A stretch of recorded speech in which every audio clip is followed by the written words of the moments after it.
Broadcast is now starting. All attendees are in listen-only mode. Hello, my name is Rick DeRico. I'm the Director of Public Relations at Transfinder. Thank you so much for coming to our next webinar. Schools are open, what next? We'll be back in about a minute. We're going to give people some time to file in and we'll get started.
All right, everyone. Well, I just want to again thank everybody for joining us today. I'm sure we'll get some more. We'll see people coming in as the day goes on, as the hour goes on. Before we get started, I just want to welcome Transfinder's President and CEO, Antonio Cervatella, to welcome us and give us a few words. Tony. Hello, everybody. Thank you, Rick, and happy first day of October. It feels like we were just talking a few minutes ago with the panelists that I felt like the month of September just flew by, and we know like days are just flying by even more. But it's been a little bit over a month. That's last time we actually had this webinar. We met in August, and we're all talking about it's about to reopen. Well, now we reopen, and I'm looking forward personally to hear how everything's going with you guys. And again, I play two roles, right? We have a software, we have our software, it's our routing system that many of you guys are using. And of course, I'm also a parent. So I have those two things that I'm thinking about all the time. So I'm looking forward to hearing how, from all you guys what's been going on. But again, I want to thank really today's panelists for some great topics. And again, thank you to NYAPT. And really, it's Executive Director Dave Christopher. Thank you for allowing us to partner with you on really talking about this important resources that we're really giving to New York State. And let's talk about New York State, right? You guys have really, New York State has been this epicenter of this pandemic. But now at this point, even since March, now with the schools, a lot of people are watching New York State. How are we doing? And I've just asked some questions about, hey, what's going on with there's some cases. Why didn't some schools not close? And wow, I was just educated on that case and why that's the case, which is great. Again, as a parent, I have these kind of questions. So, but I'm looking forward to hearing from everyone. And finally, guys, just want to remind everyone, we do have this Stop Finder Communication. It's a parent app. It's available for free. Anybody wants to use to any school district, really North America, whether you're a client or not. It's a great way for you to communicate with your parents. It's a two-way communication tool that really lets you communicate with them and get their feedback too. So very good things about that. A lot of our clients are using it to really get their feedback. And even if you need to know what's their temperature, what's the kid's temperature on a daily basis, those are all the kind of things that you could do. If you're interested, please send us an email at freestopfinder@transfinder.com and we'll get you started. Again, lastly, these webinars are always recorded, and you could find these webinars, especially today's, off our website on the best practices webpage on transfinder.com. So again, I'd like to welcome everyone again, and thank you to Dave Christopher and NYAPT. Dave, take it from here.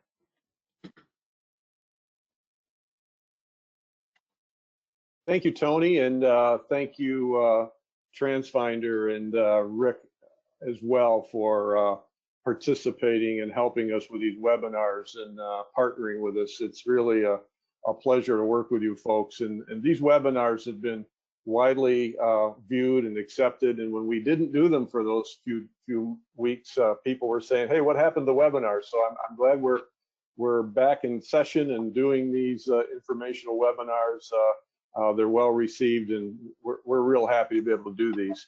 So today I'm going to introduce a panel of experts, what I call them, because I learn something new from these guys every day. So I appreciate them taking the time, and appreciate all of the attendees who've signed on to watch this webinar today, to take the time to have lunch with us. This time of day, lunch is almost here. So first I want to introduce Marc Medina, who's the Transportation Director of the Farmingdale Union Free School District on Long Island. Tony Quaranta, who's the Transportation Director of the Owego Apalachin School District in the Southern Tier. And here's a stranger to our midst, Bill Harvey of the Honeoye Falls Central School District. Bill's joined us on a few of these. So welcome, guys, and thank you for doing this. You've got a lot of good insights on school opening and what you went through in terms of your opening procedures, and we're looking forward to this conversation. So I want to also introduce Rick DeRico, who's the public relations person with Transfinder, and Rick is going to moderate today. Take it away, Rick. Thank you so much. I'm really looking forward to today's discussion. Again, we met a little bit yesterday and then again today, and there's a lot to get to. So I want to just jump right into it. Before we start, though, Dave, you're coming off the heels of your quarterly meeting. And so I just want to talk, if you could talk a little bit about what you discussed at your NYAPT meeting. Keep everybody up to date. We are having great turnout at our committee meetings and our quarterly board meetings because of the virtual option. There was a NYAPT president who many years ago said, you know, we ought to do this virtually, and we never really did it, and now we are, and you know, we're getting some great turnout from folks all over the state. And that NYAPT president was me, by the way, for those of you who know that, and you're laughing to yourselves because I didn't have great insight. I just threw that out there to try to mix it up a little bit. But anyway, we had a lot of important topics to talk about. We've certainly talked about the reopening processes and the issues that people have been going through. Very proud of this industry because this is something that has never been done before. And transportation directors all across the state have figured this out, and they're transporting kids to and from school safely. And when I speak to them, they say, hey, it's worked out pretty well. Things are going pretty well, but they're busy. They're very busy trying to solve these issues and these problems. So one of the big issues that we're very concerned about as an association and industry, obviously, is the state budget situation. Right now, they're withholding 20% of funding to include transportation aid, by the way.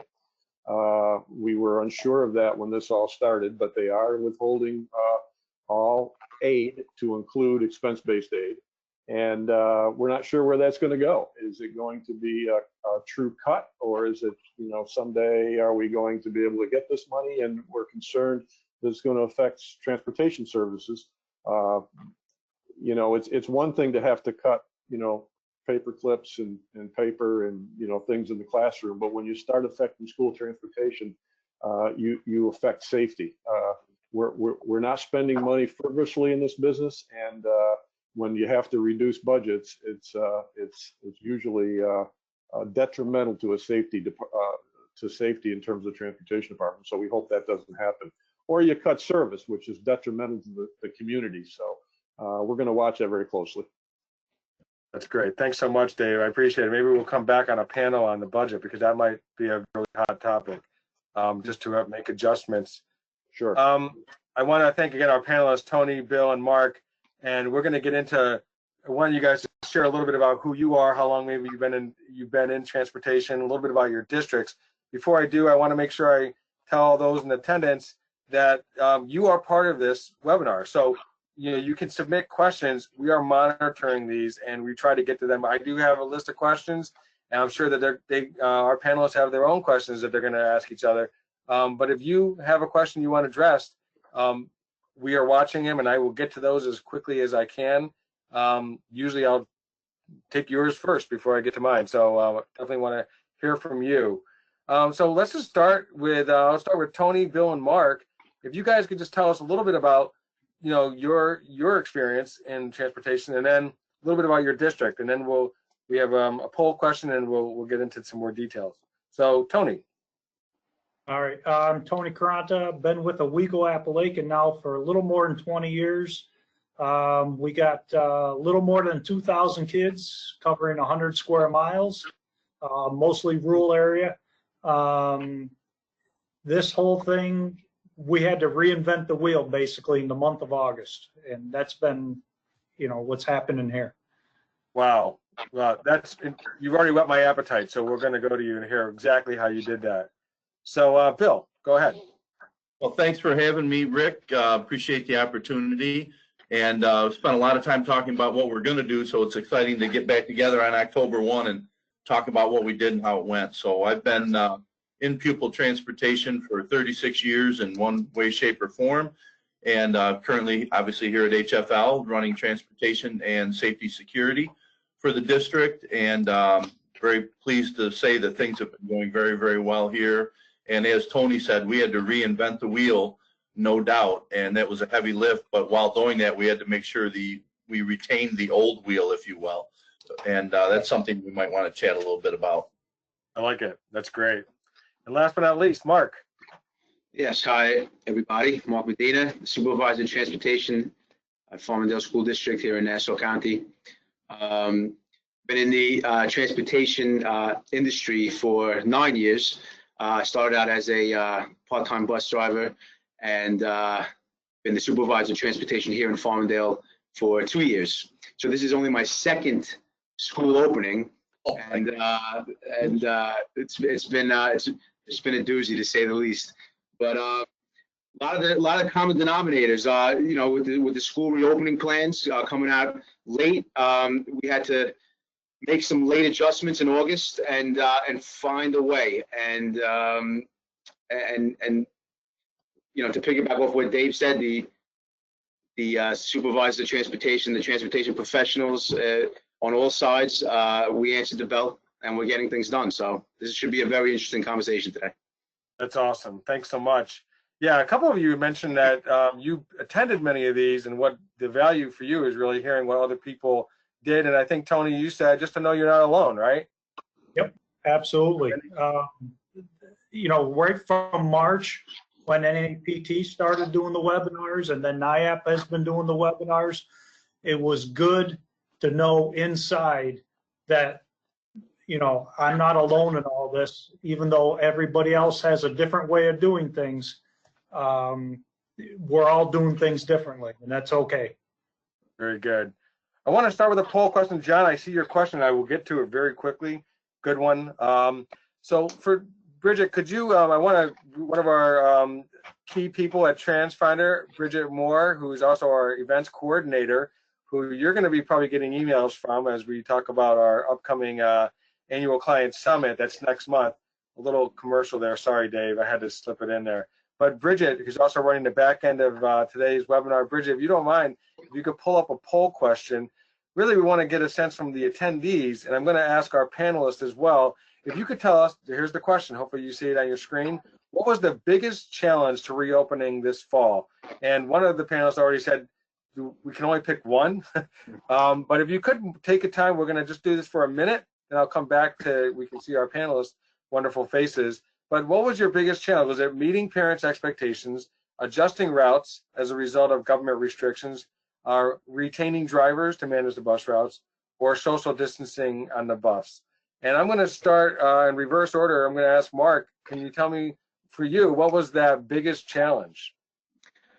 I'm going to say it's social distancing on the bus, and then that affected the second answer, which was adjusting routes as a result of the government restrictions.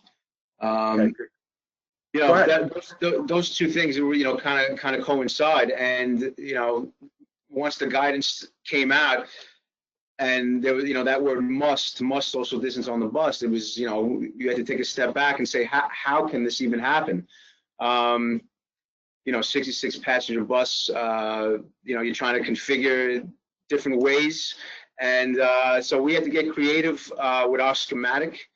There were some programs that had been canceled in our district due to the pandemic. So the opening on my schematic, when I pulled those programs out that we transported to, I was able to create more routes and fill the social distancing on the bus. Now, again, social distancing, we couldn't do 6 feet from each other. That just wasn't going to happen. But, you know, what we did over here in Farmingdale was our goal was 44 kids on a 66 passenger bus. And, you know, 44 or less. So that's the number that we went after here in Farmingdale. Okay, and we'll get into more details later, but that's helpful. So that's about 2/3, right? So a little more realistic than some of the other numbers that were being flown around in the beginning. Okay, Bill, how about you? What was your biggest challenge? I guess I would agree with and echo Mark's comments that it was the social distancing and the route changes, but it wasn't. It was more the complexities of the variable schedules, right? In our school, for example, we have 4 of our own buildings. That was easy. That's most of the kids, and that was easy. The hard part was the out of district and all trying to match up combinations to all the varying schedules. So I would say question number or answer number 2. Okay, and finally, Tony. Yeah, I would agree with both Mark and Bill. But in Owego, we went from double tripping to triple tripping. So we got pre-K to 6 goes to school every day, and 7 to 12 does the hybrid Monday, Thursday, Tuesday, Friday. And we are trying to limit it to 23 students in a bus, one child per seat, unless they got siblings. So in a 70 passenger bus, we're trying to keep it to between 23 and 28, 29 with the siblings. And yeah, that's been the biggest, that was the biggest challenge right there. So, and then Dave, jump in because you have that statewide perspective. So feel free to jump in. One of the questions I had for you, so those are the plans. So how did it go? How was reopening? Let's just say day one. I mean, you can tell me how day one was. Day one, I know, is always its own unique animal with moms and dads, because I was one of those dads when my kid got in kindergarten. They said that first bus is so late to kindergarten. It's not even funny. But anyway, how was that first week in terms of you planned it, now executing it? How did it go? We'll start with you, Tony. Oh, okay. Sorry, Mark. Go ahead, Mark. No worries, no worries. Well, the first 2 days were horrible. You know, the regular opening days of school with now you add COVID to it, and we did not meet any of our times, even though thank goodness we had 4 conference days the week before to practice, because I mean that probably helped tremendously. But no, the first 2 days were pretty terrible. We didn't meet any times, but by Wednesday they were meeting the elementary times, and Thursday and Friday the drivers did an excellent job. They've all stepped to the plate. We made adjustments as we needed to, and everything smoothed right out. To the point right now, knock on wood, you would almost swear it was almost a regular school year. Just to kind of echo what Tony was saying, again, over here in Farmingdale, I deal with the contracted operation for the most part. So, you know, that they stepped up to the plate. I mean, these, you know, the drivers are doing an unbelievable job of trying to get everything covered. The first few days in any school opening is always tough, like you said, Rick. But you know, with the adjustments, we're making adjustments on the fly, and I can't, you know, be more happier with the way my partners in transportation, which is my contractor, have handled, you know, all the information coming their way. The drivers are really, you know, stepping up and doing their part. So it actually, you know, I have to say I was anticipating a nightmare scenario, and again, everyone's answered the bell. So, Mark, I know you're a sports guy. You make a lot of sports analogies. Little coaching. Did you have to do some rah-rah? He did it. He did it. I'm a Mets fan, so he. Yeah, but great game last night or this morning, whenever it finished. Right. Did you have to do some rah-rah speeches, kind of keep people like motivated and like, hey, it's okay, it's gonna get better. Just stick with the plan. Yeah, so again, and when you're dealing with the contractor operation, is a little bit different as far as I don't get to see them when they get to the yard, but I do. They know me. They know the guy with the hat. I usually have a fedora on, and for those of you that see me, a fedora, so they know the guy with the hat, right? They know me by name now, and I'm always out there. I'm always out there with the drivers when they're arriving at the school. As they're arriving, I'm talking to them, keeping them going. That's something that I feel is important. They need to know, because a lot of times, right, the drivers, they hear the negative stuff. They need to know the good stuff. They need to be told the good stuff that they're doing. So that's something that I take personal, and I make sure that I do. That's good. No, you can't celebrate enough. We talk about it at Transfinder all the time. Tony has two expressions, but one is you can't celebrate enough, right? The good things. And the other thing is that when I think the expression goes, he's gonna, if I get it wrong, he's gonna clobber me. But when the big rooster crows, when the little, oh my goodness, Tony, you're gonna kill me. He's gonna message me. When the little rooster crows, the big rooster has already sung. Right. So you as the leader set the tone. So if you hear a lot of little complaining over here and this kind of stuff, they're probably getting it from somewhere, And so how important it is to project the positive things that are happening. Bill, I didn't forget you, and then we're going to get to the poll results. But Bill, how was that first week?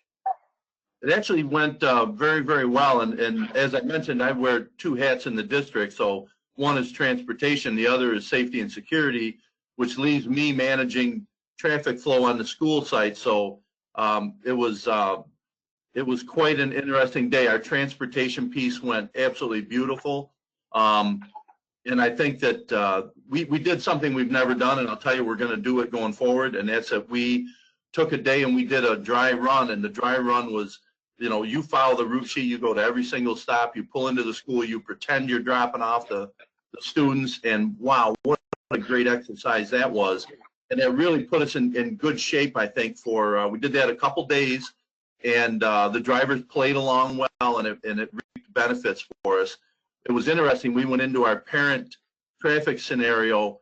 We spent weeks gathering data, and then we built a plan around the data, and then we had a plan B and a plan C in case the data was faulty. And sure enough, the data was faulty. We expected 120 cars at the elementary. We got 247. We had our hands full. It was not good. And this is parents dropping their own kids off. Is that right? Yeah. So then we switched to plan B that evening, and the next day flipped everything around and communicated with the parents the night before, and then we quickly hit our stride, and the parents were blown away at how quickly, like, we were able to pivot to another plan. And what they didn't realize is we had that plan queued up ready to go. So it was an opener like none other. But all in all, on the transportation side, kudos to my team. They did a super job. And it just goes to, I got it again. I don't mean to insert too much commercial here, but we've been talking about this Transfinder Peace Plan, which is plan, execute the plan, accountability. So are you doing what you said you were going to do? You have the, what we said the route was going to be. Did you actually follow through on that? And then communicating the plan, and then examining again the plan. And you can't say enough about planning. It sounds like planning is a huge part of the heart of what you did that made it so smooth.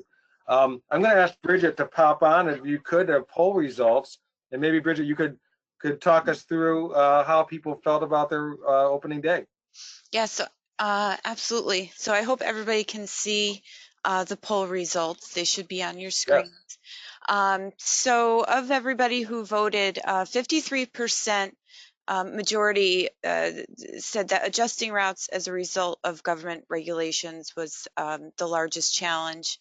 26% were social distancing on the bus.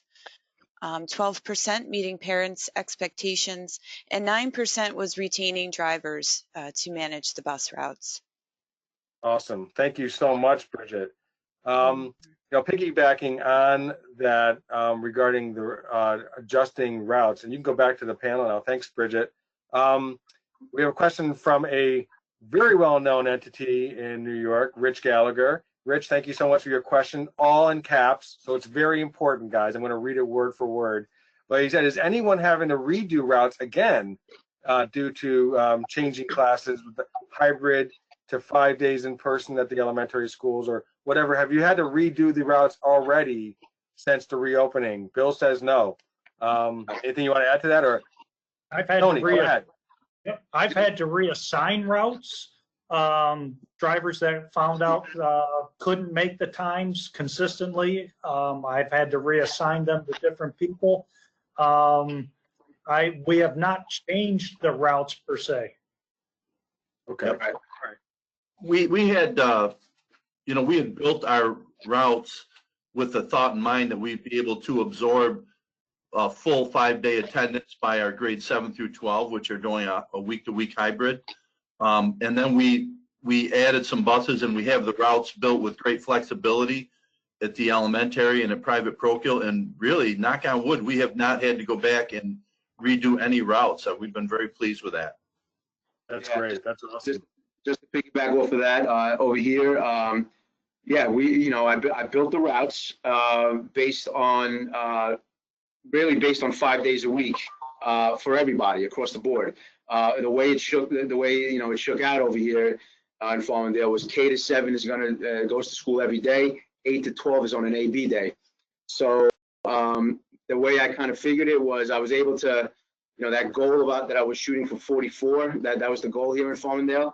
The way the routes were, the way I figured it, if it's AB days, the routes they're gonna run their routes every day. They're gonna hit the same stops, and the kids that get on the bus are gonna get on the bus.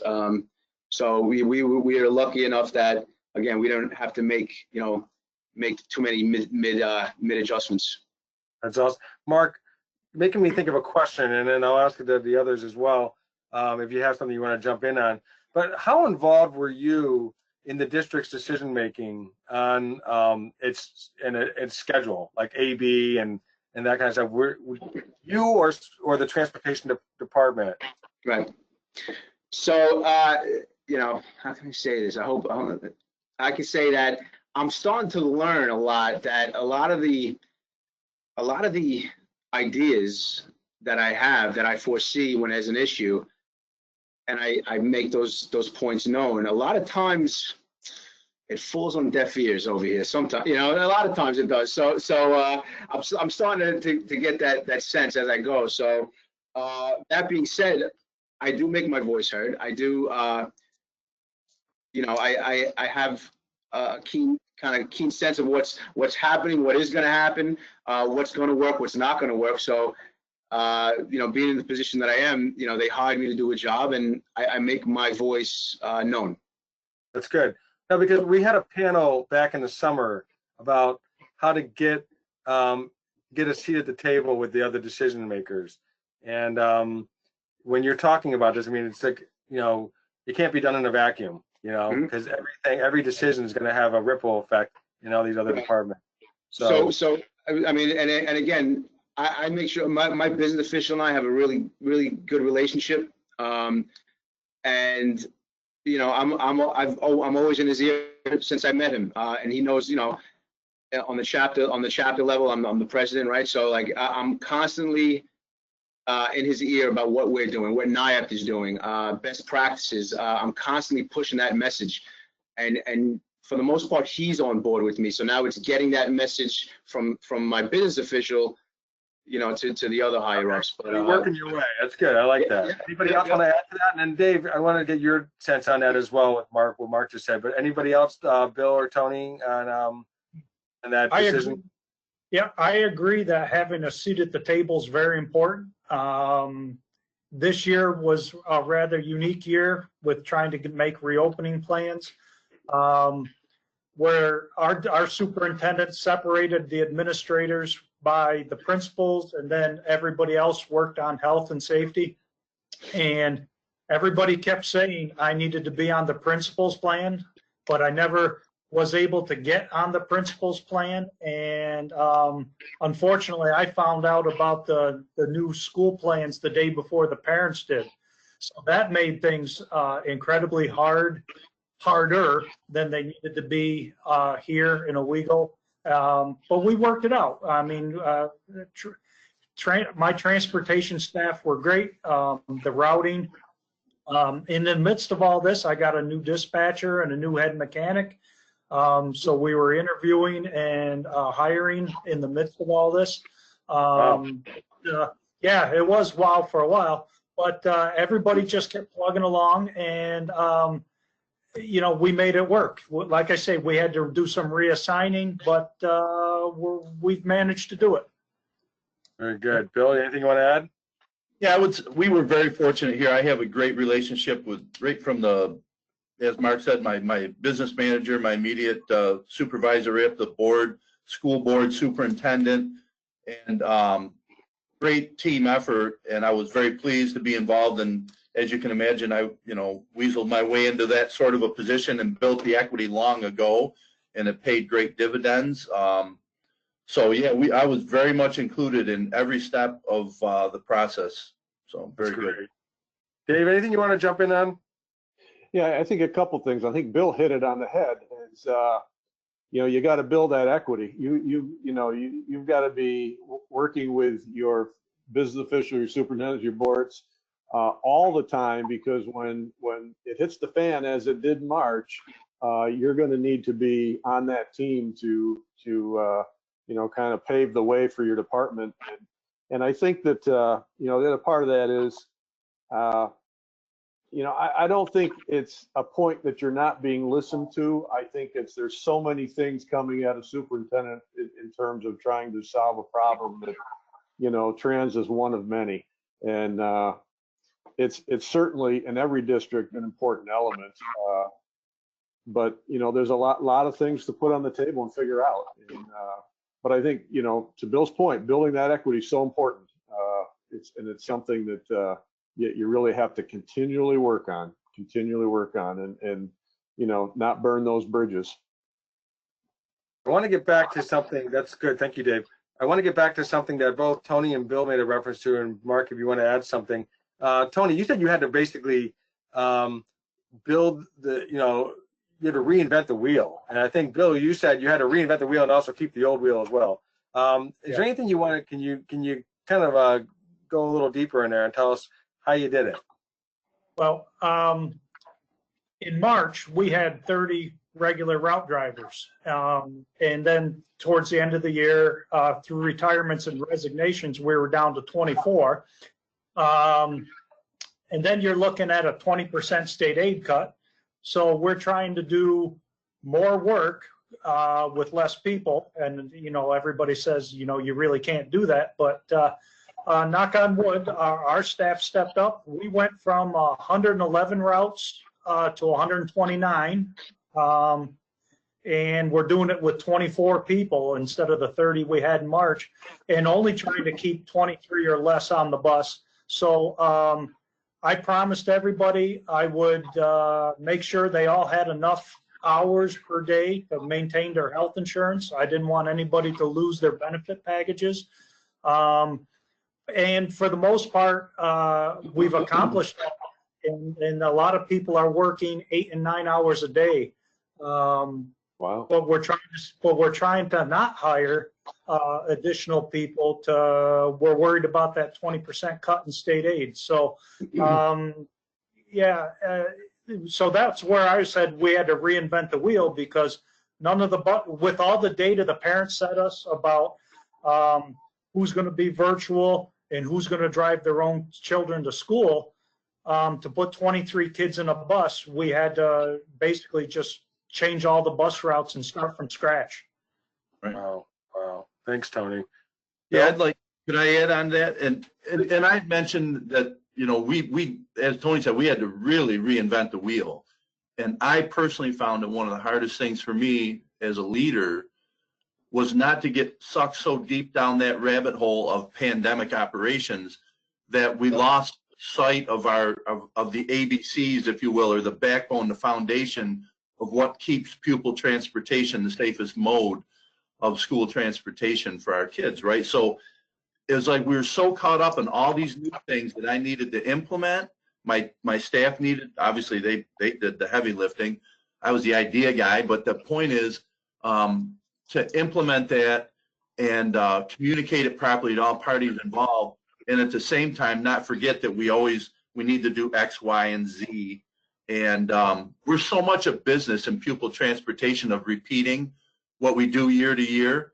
Like we just do the same thing every month. You can like have a month in January I do this, in February I do that, and so on.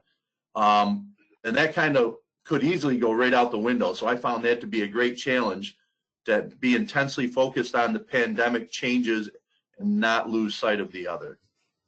Very good. I want to get to a question that John asked, and then I have some follow-up on these. What are your thoughts on assigned seats? Did you have assigned seats? Taking attendance for contact tracing purposes. Marc, I'll go with you first. Yeah, so the assigned seats in Farmingdale comes from the building level, right? So the building they put together the seating chart, so they did do that this year. It's all based on the route sheets that I give them, students assigned to the bus. So we had discussions leading in. Do you want to have like first one on the bus in the morning go right to the back and then kind of fill it in that way? But then the discussion came up of, in years past, and the way I was brought up is that the the little guys and gals, right, the little kindergartners sit up front, and then so on and so forth, on the elementary school level. So, that was the topic of discussion. They decided to keep the younger kids up front, but still assign seats and kind of space them out the best way they can. Okay, so a little bit of a hybrid approach, because I didn't even think about that, Marc. I mean, we did many webinars on that. I never even thought about the fact that you don't always want the kids, kindergartners, mixing with a bunch of high school kids in the back who might be inappropriate, language or whatever. Sure. Yankee fans in the back, Just kidding. Thanks, Marc. That's a very good perspective. Anybody else want to jump on that? Tony, you want to go on that? Yeah, we pretty much did the same thing. The assigned seats is basically really for the contact tracing. We used red tape to mark off the seats where they should sit and where they could sit. And so at this moment, the drivers are just using paper to mark off who's on the bus and who isn't, and who rode today and who didn't. And then our dispatcher's keeping all that, God forbid the day that the health department comes walking in and needs to see it all. So they're doing a real good job. They're basically following the same pattern. First kids on, go to the back and load that way. But if it's a pre-K student or a kindergarten student, no, set them up front and as long as they got masks on, let them walk past each other. But they got to drive with the windows open, got to have ventilation inside that bus. So we're doing everything we can to follow those guidelines, but maintain the safety aspect of everything, like Bill said. And the masks have worked out okay with the kids? How about the drivers? Yeah, we've had no problems with students with masks. We got extra masks in every bus. So far, to my knowledge, we've only had to pass out like 5 extra masks to kids that came and didn't have any. The drivers have been real good. At every bus I've been out watching, they've all had their masks on. Even when the bus is empty, we've told them, because the public doesn't know if they got kids in that bus or not. And the first thing they're going to do is start making phone calls that they see a driver without a mask on. So we told them, even if the bus is empty, leave your mask on if you're behind the wheel. Everybody's been great. I've had no complaints about it at all. Really good to hear, because you hear a lot of worst case scenarios as we're preparing leading up to the reopening, and then to hear that is really encouraging. Bill, anything you want to add? Yeah, yes to the assigned seats. We did that very much the same way. But interestingly, we used that on, we entered it into Transfinder, and then we could, in a user-defined character field, we also put it into School Tool, but that was all generated out of our office, and one of my head drivers did a fantastic job. And what we decided to do is we would start loading row 9. So 11 and 10 stayed open. So we tried to focus on middle loading, and then we went every other row until we got to row 3, and then we filled row 2, and then we did 4 and 6 and went back. So in a lot of the buses, I see them pulling it in, and the back rows are empty, and row 11's empty, and row 1 up front is empty in case we need that for a student maybe that couldn't wear a mask or a behavioral issue. So great job with that. We've never had to do that. It was one of those new things. That was a super heavy lift. And the attendance sheets, we do them AM and PM. They're required, non-negotiable, and they're turned in at the end of each week. So it's a great tool. We haven't had to refer to that, but we might. So yes, we are doing that as well. So you actually sent their seat assignments home, correct, Bill? Yes, do I recall that? We put it in the school tool, and which is our school communication tool for the parents. That's where the grades are, the class, the school schedule. We went to school tool, had them add a transportation piece, which they had there. They just had to turn it on, and then we sent an email. Everybody said, go to school tool, look on your child's screen. You'll see this number. That's their seat number, morning and afternoon every day. It's almost like in an airline when you buy a ticket, it tells you what row and what seat you'll be in. So we did A and B, and then we did the number, the row number. And the amazing thing to us, one of our big takeaways, was the misconception that people had. They'd call up and they'd say, my child comes home, they tell me they're sitting with another child. We were told that, each child would have their own seat. And it was like, well, we never said that. We're very much like Marc. We were at 2/3 capacity, 44 max. So when necessary, we have kids sitting together. So there was so much information, on the nightly news, different things going around, that there was a lot of misconceptions, despite our greatest efforts for good communication and with the parents. But we worked through that very well. But it was interesting. We did that. We did share it out though. That's So great. I'm sorry, just a I'm sorry. One of the things I heard from another director is that because of masks and seat assignments, that the buses are quieter and much better behaved. Very good. Excellent. You guys see that? Yeah, Dave, just to answer you, the conduct reports are a bit down this year so far, so that's probably a direct correlation to that. I just wanted to just throw out real quick, this is the reason why I love NYAPT, right? It's because I'm sitting here and ideas are being thrown around, and I'm taking notes because it's stuff that I can implement in my operation. So I just wanted to put that out there. This is why I love being a part of this. That's awesome. Thanks, Marc. I think we lost Tony, so we'll have to hopefully get him back on. So John asked a follow-up question. If any of your districts had any COVID cases and you actually had to put the contact tracing in place, so track where the student may have had interactions with another student. Yep. Go ahead, Marc. Yeah, I'm sorry.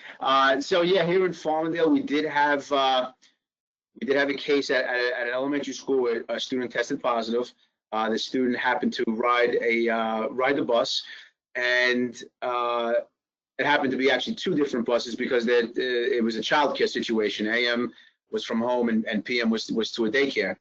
So I had to get my nurse at the high school. Her office is responsible. They're trained in the contact tracing. Had to get them over the the route sheets which students assigned. The driver of both routes, and one of the routes had a matron on it, both had to quarantine for 14 days. From the date of the onset of symptoms, right?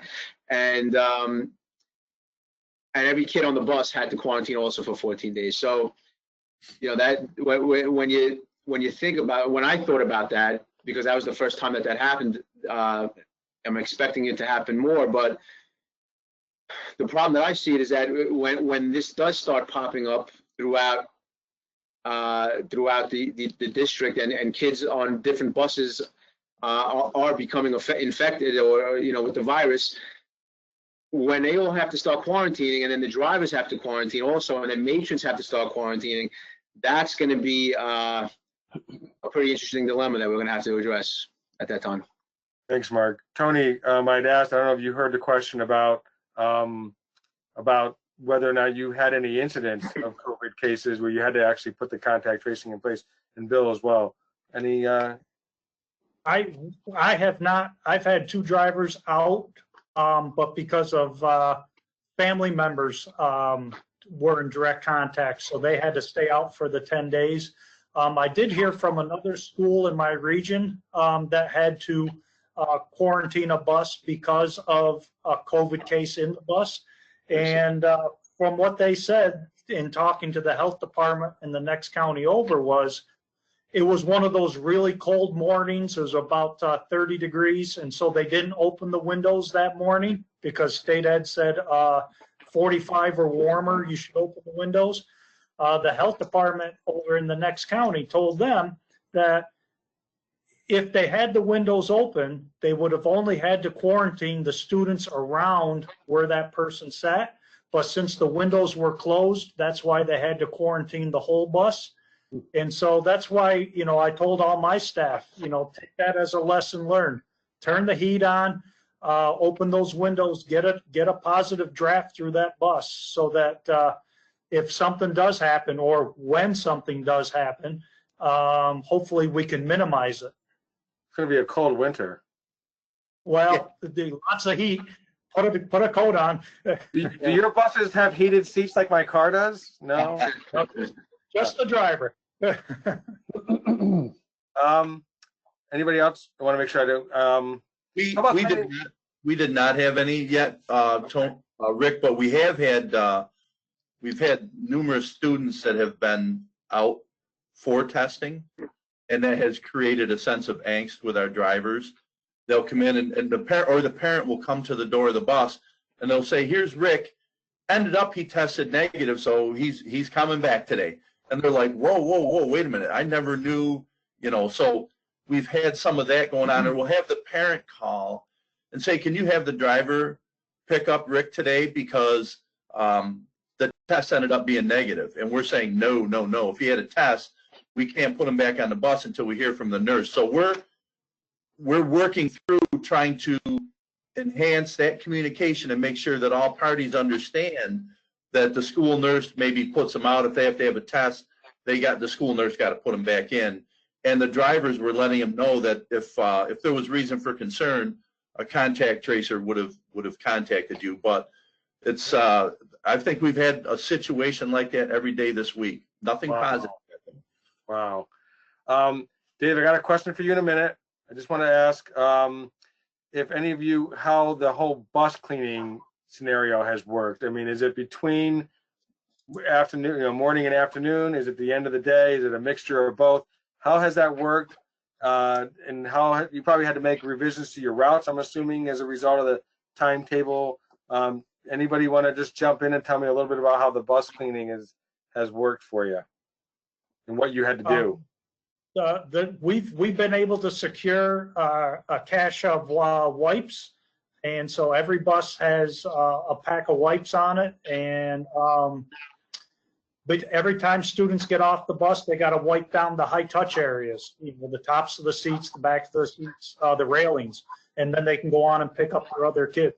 And then what we did in Owego is we hired a retired custodian to come back, and he's assigned directly to our building. So he's in charge of cleaning and disinfecting our building. But then at 5 o'clock, when all the buses come back in, that's his job, is to go out to each bus and disinfect each bus. So we got a third person that comes in and signs paperwork that he actually did it. And we took that pressure off of the drivers from having to worry about that. Very good.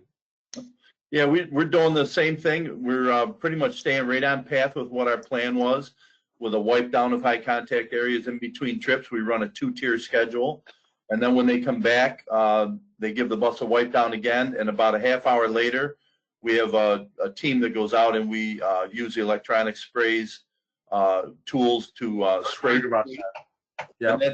So we're doing that morning and afternoon, and we have drivers on special assignment doing that for us. So we're able to keep that burden off of our maintenance. So you do the sprays during the day as well?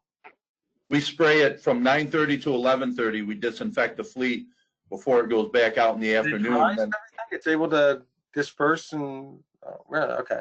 How about you, Mark? Yeah. So that's what my contractor does the same thing. It's 2 deep cleans a day, and in between runs, it's the high touch areas that are sanitized. And just like Bill said, so after the morning runs, buses get back to the yard. They go through a deep clean with the sprayers. This way, they're ready for the afternoon run. And then once they're done with their afternoon runs, they get back to the yard and they're done again, deep cleaned so they're ready for the morning. This whole plan was, you guys communicated these, I'm sure, very clearly to your parents, kind of put them at ease a little bit about what you're doing. So this was just to let you know, Rick. This was part. It was part of the school reopening plan that was posted and put out there to the public. Very good. Yeah. As Tony mentioned at the beginning, we're all parents, and that's the most important thing is, are you doing everything you possibly can do humanly to make my children safe? Samantha has a question. I'm going to throw this to Dave. Oh, go ahead, Bill. One quick thing I just wanted to add. This morning I was in a meeting with the athletic department, and we begin sports transportation on October 10th. And so that, we're looking at that now. If those buses go out, how do we get those disinfected? And if a regular route driver takes a Saturday trip, they're going to have to use a spare bus so that their bus remains clean and sanitized for Monday morning. So just things to think about there as we enter it. Was sports initially off the table, and then they just had a that been a change? Right, that was on hold, and at least in our region, they were cleared to begin on the, I think the 14th or the 21st of September, and we bumped that back to the 28th. They're practicing now, and we will begin a condensed fall sports season on the actual game will begin on the 10th of October. So that's another piece now, another dynamic that we have to add and be concerned with, making sure that those buses are properly cleaned and disinfected. Wow. Yep. So Dave, question for you from Samantha, she asked, one of our biggest concerns was getting bus drills done in the time, the proper time frame. Anything you can tell Samantha? Well, the guidance, oh, I'm muted, hold on. Oh, you're good. You're good. Oh, you got me? Okay, sorry about that. The guidance from SED originally was to do your bus drills as soon as you're back in session, and if you're on a split session like many are, just do them. For instance, if you're on AB day, when your A kids get to their 7th day, you should have them done. There was also some opportunity to do some mini drills. They suggested do some mini drills to catch kids who may or may not ride when you did your drill. You could certainly do some in-class stuff to catch some kids who are straggling. So state ed gave you some flexibility there to get those done. If they're if you're just starting up, I mean, some schools are starting up October 1st, so you can start them now. So I think I think there was plenty of wiggle room to get those done, and they were. The recommendation was to do the drills out the front door so that you minimize students passing each other, that kind of thing, minimize the contact. Right, and just to add to that, Dave, state ed had specified that if you did not meet the deadline of having your drills within the first 7 days of operation, to mark your drill sheet late due to pandemic. Right. So, right. So if you, and we missed the mark here. I mean, we had some other things we had to get done, and we were a couple days late getting those done. And then, we had to do our black team 1 week and our gold team the next. So that set that team another week back. But just marking those late due to pandemic. Cover you. Yeah, that would be important, and it's important to do the drills because they were not waived by executive order or the state ed department. It's important to comply. I mean, in the past, many folks have said, well, what's going to happen at state ed? They're not going to audit us anyway. It's important for all of you to know that state ed just went through a very comprehensive audit by the state controller, and some stuff is going to come out as a result of that. It's going to force state ed to take it up a notch, and monitor compliance with their regulations. So I'd highly suggest you do the drills and make sure, you know, you can document it. And, you know, as Bill said, if you're a little late, put on there pandemic related. I put pandemic related on everything I'm late on, and it helps me just, you know, Yeah. sorry. What about food deliveries? Are some of you, during the spring when schools were shut down, you know, obviously the schools were like, you know, you guys are always our heroes. You're delivering food. Some of you were delivering Wi-Fi or delivering homework. Are you doing any of your districts or neighboring districts that you may have some anecdotal, you know, stories to share about juggling both transporting students as well as food delivery, homework, technology, or what have you? Tony, Bill, Mark, any of you? Yep, we've been delivering food every Wednesday up to the virtual students that need it. Thankfully, Wednesday we only have pre-K to 6, so we got about 4 hours in the middle of the day to do that. Every driver that has raised their hand that wants to work has been working to do that because we have so many that we have to deliver. So they've really stepped up and have been making that happen. Anything, and the same thing I've told all the principals since March. If anything's got to get delivered, just bring it over to us and we'll take care of it. And that's just what we've been doing. I love it. Anybody else? We haven't been involved with that at all. We had one request, and then that got canceled for food delivery. So no, we've been pretty quiet on the delivery end. Oh, yeah, same thing over here. We have a food truck set up that anyone going virtual can go to this food truck and pick up meals for the day. Back in March, myself and my dispatcher were delivering food to our McKinney-Vento students. But right now it's been quiet on that front. Great. Oh. Okay, go ahead. One quick question, and then we're gonna be getting close to wrapping it up. I can't believe how fast the time went by. Tony made a reference to it already, and I'm wondering if Mark or Bill, if you guys had any experience, or Dave, please feel free to jump in about a driver shortage, either through retirement, you know, people that just weren't comfortable coming back for whatever reason. And if you had a driver shortage, how did you deal with that? How did you overcome that challenge, additional challenge? Yeah, we had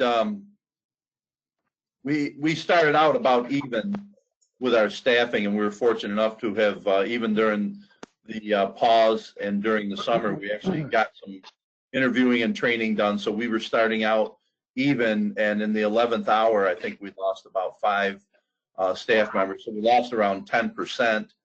And the hard part was mentoring those new people. They'd never driven students, right? So you can't just put them there. You got to get them started. So we had mechanics driving, office staff, like we normally would. And for the first week or 10 days to get those people up and running. And so we actually found that some of the schools that weren't going on a Wednesday, or they only went Tuesday, Wednesday, Thursday, those drivers that were free and available on a Friday or a Monday or a Wednesday or a Tuesday afternoon, we've been pulling them into service and having them help cover routes. So it's been, it's actually worked out very well, and we've gotten by far better than I thought we would. And we're back into some training and interviewing now. So we're continuously working, as we always do, on staffing. Great. Yeah. Just to piggyback over that, on the contractor side, I know the contractors are dealing with the same things that the districts are dealing with as far as driver shortages, and they're working tirelessly to fill that void. So they were affected by the COVID-19 pandemic. It just exacerbated the already existing driver shortage. But again, kudos to my contractor, right? And I'm sure all of them, you know, they're filling slots and getting things done, you know, the best that they can, and really, in the whole grand scheme of things, dealing with what we're dealing with right now, that's all you can ask, is everybody is doing their part to you know, to get things done the best way that they can, and that's, again, it's a tip of the hat and kudos to the transportation professionals in New York State. That's awesome. All right, I'm going to ask Tony to come back on screen, and I'm going to ask you guys just to give me a very quick one takeaway that, you know, anybody who's been watching that they may want to either bring back to their staff, bring back to the superintendent. One thing you want to make sure people take away from this webinar. I'm going to start with, we'll go back, Marc, Bill, Tony, Dave, Christopher, and then Tony, if you can close us out, and then I'll wrap it up. So I would say that you know, there's a lot of great stuff was discussed here. We could probably, you know, sit here all day till 9 o'clock tonight and still be talking about this stuff. I would just say, you know, have a plan, have a plan and contingency plans. You know, try to see try to see what you can't, what's not being presented right now. Try to see what's being hidden and try to plan for that. You know, that's probably my takeaway is have a plan and contingency plans moving forward. That's perfect. Thanks, Marc. Bill. I think it would be the communication. Communication is always such a challenge anyway, and with all of the policy changes and different things that we had to do in transportation, you know, we did emails, we had it on our webpage, all sorts of correspondence. I did 3 different webinars to get all the information out, and despite the great job we think we did, people would call up and ask for something, or they'd want to do something and say, well, we can't do that. That was a change, you know, for safe transportation during the pandemic. And they're like, I said, it's in our reopening plan. They're like, I don't read that stuff. I didn't see that. I didn't watch the webinar. So that's the challenge, right? Is getting the word out. But people overall, I will say everybody from the students, staff, and parents have been very pleasant to work with and forgiving, accommodating. It's just been great teamwork in our community. That's awesome. That's really good to hear.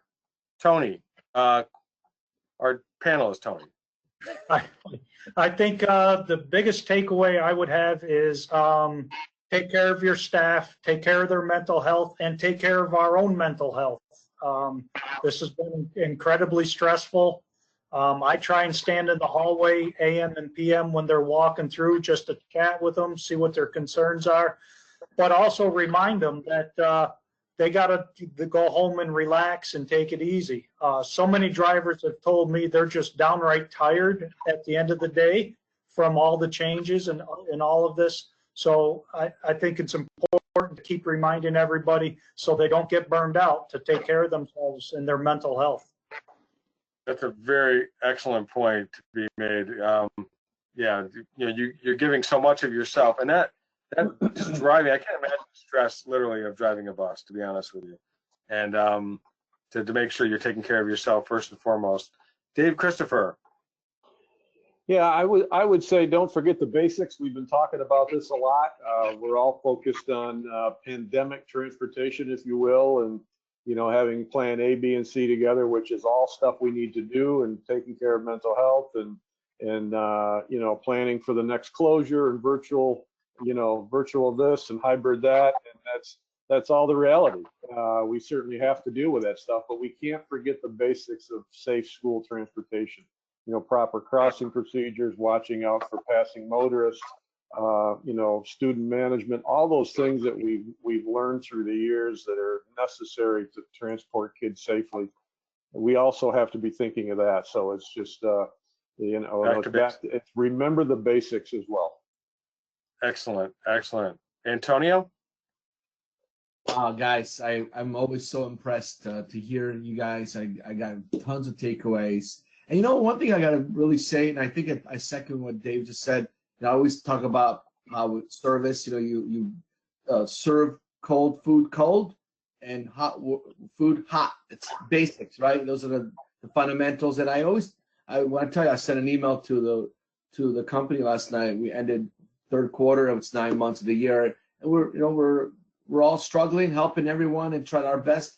And I think, you know, we're very successful in hitting our goals. And I talked about how what happened when school closed, right? All of us, you know, were the fear, right? The fear of the unknown. And I reminded everybody, and I want to remind everyone here in NYAPT that how far you've come. Think about it. Remember how far you've come, how many things you've overcame already. These meetings that I was part of, and thank you, Dave, for allowing us to partner with you guys. I've learned so much that, man, there was so many questions about how to do things. Now that you guys opened, I just want to remind everybody how many battles really you guys have won, how many challenges you've ever overcome. That, man, there's a lot of more unknowns coming in front of us. I know it, but I just want to make sure I have to remind everybody, holy cow, think about what you guys have done in just a very short time and how many things you've overcame. That, man, just remind yourself when you're like, oh my goodness, what's going on here? We had this one case. Yes, it sounds really big, but I have to remind everybody here in the audience today what you've overcame, what you've done. That's very good. And I feel like, we've already moved on, all that work you guys did in the summertime.